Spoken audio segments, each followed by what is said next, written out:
Imagine it's the year 2004. This is Phil. Phil's looking to release a book and set up a blog. He's sure that it'd be successful, but he's only worried about one thing. He doesn't know how to ensure that his book reaches the right target audience who could enjoy his book.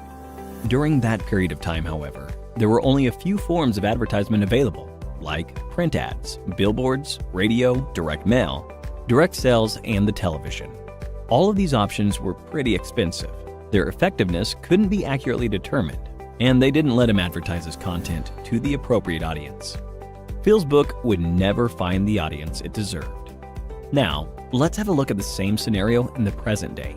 Alongside traditional forms of advertising, Phil would have access to digital marketing, a form of marketing that's a lot more lucrative, inexpensive, and configurable. Marketing that would enable marketers to advertise their audience digitally using channels like search engines, websites, social media platforms, emails, etc.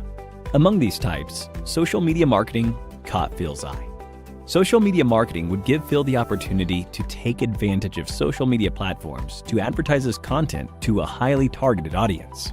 It would help more people learn about his book, increase the interaction with his audience. It's relatively inexpensive, unless he goes into advertising, and will help him get marketplace insights that might help in understanding his audience preferences better.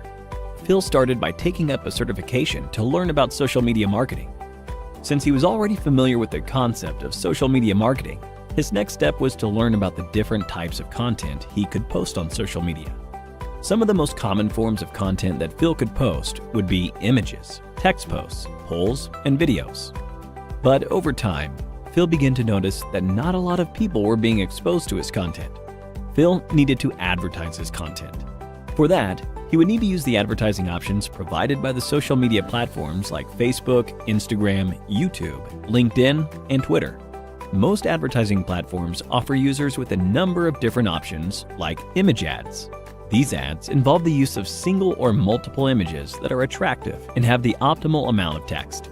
They also have a call to action that encourages user interaction. Phil could use images from his book, advertise websites that sell his book, and more. Then there are text and post ads.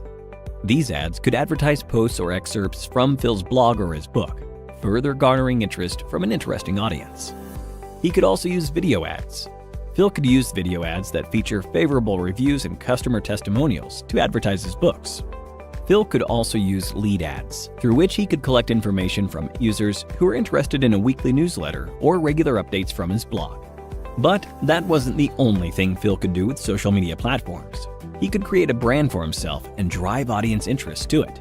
Engage with them, create an identity, engage with content, finding content that works for him.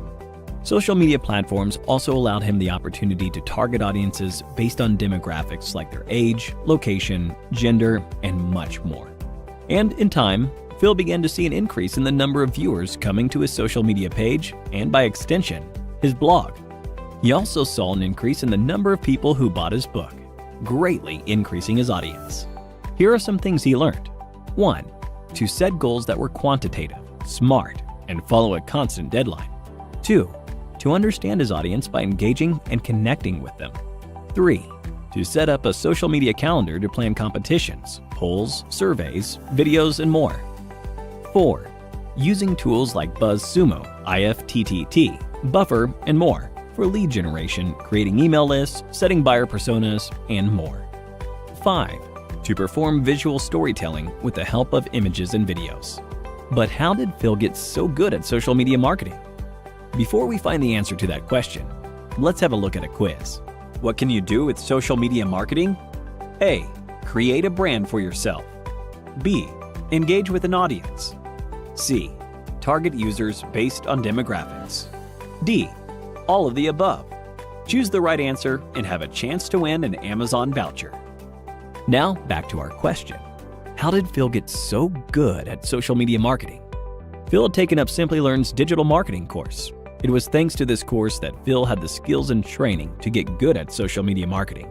And now, you can too, by clicking on the top right corner. And with that, we've given you an introduction to all the major concepts of social media marketing. We hope you enjoyed this video. If you did, a thumbs up would be really appreciated. Here's your reminder to subscribe to our channel and to click on the bell icon for more on the latest technologies and trends. Thank you for watching, and stay tuned for more from Simply Learn.